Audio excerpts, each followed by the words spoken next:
Hi guys, welcome to Techavro. In this video, I'm gonna be showing you how to change Facebook public group to private. So let's go to the Facebook first. Now you have to search for your groups like this one, and you have to scroll down. Then you'll find here group settings. Choose group settings.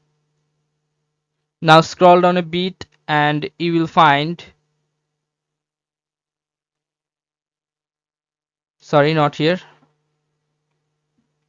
Just scrolling down from here, and then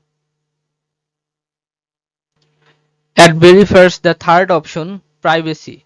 You have to click on this pencil icon,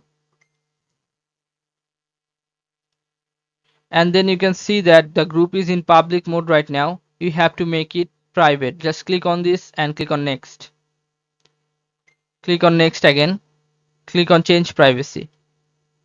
Your group privacy has been changed to public to private. Okay, so guys, this is how you can do this, guys. If you find this video helpful, then please give a thumbs up and don't forget to subscribe the channel. Thank you so much for watching the video.